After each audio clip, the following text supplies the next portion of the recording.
مولاي صل وسلم دائما أبدا على حبيبك خير الخلق كلهم. نحمده ونصلي على رسوله الکریم، اما بعد. آج محرم الحرام کی 10 تاریخ ہے. آج کا دن یوم عاشورہ کہلاتا ہے. آج کے دن روزہ رکھنا چاہیے، اس کی فضیلت حدیث میں وارد ہے. نبی کریم صلی اللہ علیہ وسلم جب مکہ سے ہجرت کر کے مدینہ تشریف لے گئے تو وہاں آپ نے دیکھا کہ یہود آج کے دن روزہ رکھتے ہیں. یہودیوں سے پوچھا گیا کہ آج کس وجہ سے تم روزہ رکھتے ہو؟ تو یہودیوں نے کہا کہ آج کے دن اللہ تعالیٰ نے موسیٰ علیہ السلام کو فرعون کے ظلم و ستم سے نجات دیا تھا.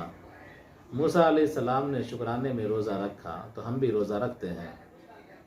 تو آپ صلی اللہ علیہ وسلم نے ارشاد فرمایا، موسیٰ علیہ السلام کی اتباع کے ہم لوگ زیادہ مستحق ہیں، زیادہ حقدار ہیں. تو آپ بھی روزہ رکھنا شروع کیے اور امت کو بھی روزہ رکھنے کا حکم دیا. اور آپ صلی اللہ علیہ وسلم نے آگے چل کر یہودیوں سے کی مشابہت سے بچتے ہوئے ایک دن آگے یا ایک دن پیچھے روزہ رکھنے کے سلسلے میں حکم جاری فرمایا.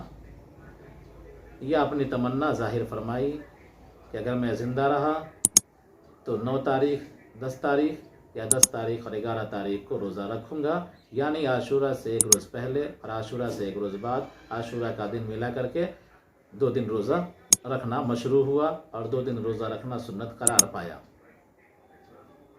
لہذا مسلمانوں کو چاہیے کہ ان روزوں کا نفلی روزوں کے طور پر اہتمام کریں. آج کے دن پوری دنیا میں امام حسین رضی اللہ تعالی عنہ کی شہادت کا غم منایا جاتا ہے اور ان کی یاد میں جلسے جلوس کیے جاتے ہیں، تعزیہ داری کی جاتی ہے. لوگ نام تو حسین کا لیتے ہیں لیکن عام طور پر کام جو کرتے ہیں وہ حسینیت سے ہٹ کر کام کرتے ہیں. جناب نبی کریم صلی اللہ علیہ وسلم کے دونوں نواسے حضرت امام حسن اور حضرت امام حسین کی زندگی کو جو آپ پڑھیں گے تو ان دونوں کی زندگی کا جو نمایاں وصف تھا، ایک کی زندگی صلح کل سے عبارت تھی اور دوسری کی زندگی شجاعت کا پیکر نظر آئے گی. حضرت امام حسن بڑے تھے. آپ صلی اللہ علیہ وسلم نے ان کے بارے میں ارشاد فرمایا تھا، ان ابنی ھذا سید لیصلح اللہ بہ بین فئتین عظیمتین من المسلمین. یہ میرا بیٹا حسن سردار ہے اور اللہ تعالیٰ اس کے ذریعے سے امت کے 2 گروہوں کے درمیان صلح کرائے گا. تاریخ شاہد ہے کہ حضرت علی رضی اللہ تعالی عنہ کی خلافت ختم ہونے کے بعد، حضرت علی کی شہادت ہونے کے بعد، ایک طرف حضرت امیر معاویہ رضی اللہ تعالی عنہ کو لوگوں نے امیر اور حاکم مان لیا تھا اور دوسری طرف امام حسن کے نام پر لوگ بیعت کر رہے تھے، بیعت کرنا چاہ رہے تھے، ان کو اپنا خلیفہ اور امیر المومنین بنانا چاہ رہے تھے. حضرت امام حسن نے دیکھا کہ اگر ہمارے متبعین اور ہمارے محبین ہمارے ہاتھوں پر بیعت کر لیتے ہیں، ہماری حکومت کا قیام ہو جاتا ہے تو امت کا اختلاف اور بڑھ جائے گا. ان کے سامنے جناب نبی کریم صلی اللہ علیہ وسلم کی وہ حدیث تھی جو میں نے ذکر کی. حضرت امام حسن نے اپنی خلافت، اپنی حکومت کو قربان کر دیا اور حضرت امیر معاویہ رضی اللہ تعالی عنہ سے صلح کر لی. اس صلح کے نتیجے میں حضرت امیر معاویہ رضی اللہ تعالی عنہ کی حکومت پورے عالم اسلام کی حکومت ہو گئی اور وہ بالاتفاق امیر المومنین ہو گئے اور کافی مضبوطی کے ساتھ 20 سال تقریباً انہوں نے حکومت کی اور اس عرصے میں کہیں کوئی بڑا اختلاف رونما نہ ہوا اور مسلمانوں کی طاقت میں کئی گنا اضافہ ہوا. حضرت امام حسن کی قربانی امت کے اتحاد کا ذریعہ بنی. امت کی شان و شوکت کے اضافے کا ذریعہ بنی، امت کی طاقت کے اضافے کا ذریعہ بنی۔ لہذا ہم کو امام حسن کی اس سنت کو یاد رکھنا چاہیے اور اپنے حقیر سے مفادات کے لیے ملت کا سودا نہیں کرنا چاہیے، بلکہ ہم کو ہر وقت ملت اور امت کا مفاد عزیز ہونا چاہیے۔ امام حسین رضی اللہ تعالی عنہ کی شہادت، اگر امام حسین رضی اللہ تعالی عنہ کی زندگی کو پڑھیں گے تو ان کی زندگی کا جو نمایاں وصف تھا وہ حق کو حق کہنا، باطل کو باطل کہنا تھا۔ حضرت امیر معاویہ رضی اللہ تعالی عنہ کے وصال کے بعد جب یزید قصر خلافت پر متمکن ہو گئے اور یزید کی حکومت بن گئی، اور یزید کی حکومت ظلم اور جبر کو اس نے اپنا ہتھیار بنایا، لوگوں کے دلوں کے اندر خوف و ہراس تھا، تو امام حسین رضی اللہ تعالی عنہ نے یزید اور یزید کی حکومت کے خلاف علامِ بغاوت بلند کیا، اور حق کو حق اور باطل کو باطل کہنے کا وہ نقشہ پیش کیا، وہ نقش راہ دکھلایا جو پوری امت کے لیے مشعل راہ بن گیا۔ امام حسین رضی اللہ تعالی عنہ نے یزید کی حکومت کو تسلیم نہیں کیا،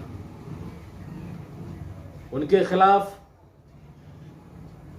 علامِ بغاوت بلند ہوا۔ امام حسین رضی اللہ تعالی عنہ نے حق کو حق اور باطل کو باطل کہنے کی جو روایات قائم کی، وہ روایت رہتی دنیا کے لیے ایک نظیر بن گئی کہ جو حق کے طلبگار ہوتے ہیں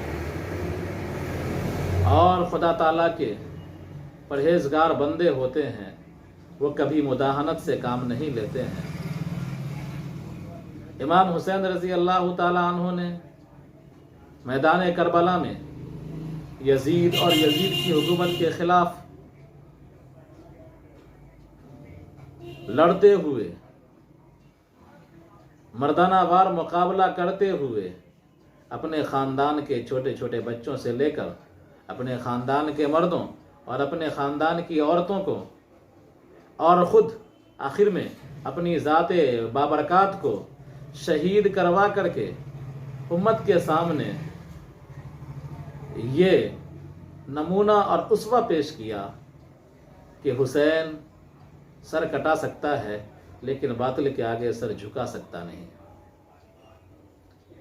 لہذا آج ہم اور آپ امام حسن حسنی ہونے اور حسینی ہونے کا دعویٰ کرتے ہیں اور یا حسین کے نعرے لگاتے ہوئے جلوس اور عزاداری کی مجلس سجاتے ہیں۔